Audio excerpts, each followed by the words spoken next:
We know everybody has a creation story. It's no different for a church. And the unique thing about Grace Point is I've been here since the beginning, and so my story and Grace Point's story are sometimes intertwined. I grew up as a preacher's kid, and the last thing in the world I wanted to do was be a pastor. And yet, in the funny way that God brings things together, here I am leading a church. And so out of seminary, God called me to come down and help start what was known as Castle Hills Church Northwest. And so I became the associate pastor with pastor responsibilities out here. We were a multi-site church of Castle Hills First Baptist. In the early years, our job was to replicate the Castle Hills First Baptist church experience and brand. Well, that was very difficult for me to do because God had placed in my heart a desire to lead common people to uncommon life in Jesus. I was an English major, and I took my passion out of the lyrical ballads of Wordsworth, putting the poetic language in the common man's voice. And so that's what I wanted for the gospel. I wanted it to be accessible for the average person. And so as we began to make some changes and some shifts to the paradigm that we were supposed to replicate, it created a little tension. For instance, we no longer had a choir. We took people out from behind the stage. We no longer had vanity rails. We no longer had a pulpit. We started singing more contemporary music in an attempt to reach those who are far from God. But in that process, there were some growing pains. There was the realization that we as a church needed to be launched on our own, but there was also the realization that some of the people who helped start the church were dissatisfied with change and wanted to go back and be a part of kind of what they had signed on for. Now, in all of that process, when you're dealing with people, clarity happens, but it's always on the other side of friction. So there was a time when I was walking out on Sunday mornings and I would just feel like I was pulling arrows out of my back because I was constantly getting criticism or complaints. Even though we were baptizing people, even though people were coming to faith, even though lives were being transformed, the complaints were, well, I don't like it, it's too this or too that or not enough of this. And so after about 4 years, I was frustrated, and I remember specifically taking all of my vacation at once. And in doing so, I had signed up for a triathlon. I had started riding a bike, and so I was into cycling, and a friend of mine says, hey, you want to do this triathlon? I'm like, well, I don't know. I mean, I'll go over to my mom's pool. I swam a couple laps. I'm like, yeah, I can swim. And I knew I could run the 5K. It's only like 3.5 miles or whatever. So I said, yeah, sign me up. Well, we go out to Marble Falls, and I'm on my vacation. I enter this triathlon. I start out swimming, and it was not good. Not made for the water.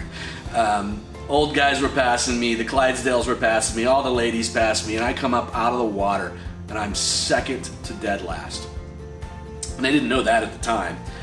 So I get out of the water, get on the bike, I'm riding the bike, and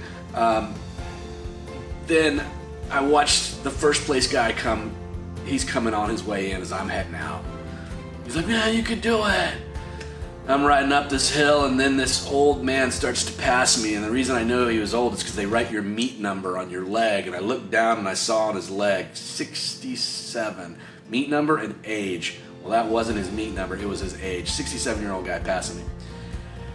And then the next second place guy comes in, you can do it, you can do it. So I rode the 25 miles, and as I was riding out, people were riding in, and they were cheering me on and encouraging me the entire way. So I get off the bike, I get to the run, put my shoes on, and start running. And quite literally, I would come to the water tables, and when I would finish drinking the water, they would say, okay, the pastor guy is finished, and they would fold up the table, and I was the dead last one. Finished the race, and at the end, there were people there cheering me on, and there was a moment in that experience that something just snapped in me, that I had received more encouragement to run a race on a Sunday afternoon with a bunch of people who always run races on Sunday afternoons than I had ever had as a local church pastor to lead people to uncommon life in Jesus. And so I just got mad, really. I came back and I said, you know what? We're going to do this, and we're going to do it full on. And if that's not what people want, then I'm not the guy. I'll go do it someplace else. So I came back and I led our team. I led our team through a vision process for vision clarity. This is who we are. This is what we're about. This is how we're going to go about doing it. And this is how we know when we're successful. And so we came up with our G5s, and we came up with our purpose statement. We came up with kind of the strategic orientation that you guys know and experience today. But in doing that, I had this real clear resolve that this is who God had called us to be, and this is the type of community that God has called us. This is how we're supposed to live it out. So we went through that to lead common people to uncommon life in Jesus, to connect, community, calling, the G5, grace, growth, gifts, give and go. But the other thing that came out of that was a real sense of we're passionate about this, and it's worth fighting for. That you're not going to change us. Some criticism or some complaint is not going to dictate or take us off course. That we're going to be steely focused on making disciples who are going to replicate, to lead people to Jesus, who are going to be in community, who are going to know their gifts, are going to be using their gifts, who are going to be good stewards of what God has entrusted them, and who are going to go locally and go globally and live out the gospel. So when we explain to people about our purpose, when we explain to them our strategy, our values, our mission, we are absolutely convinced this is who God has called us to be, and this is how God has called us to live out our faith in this community.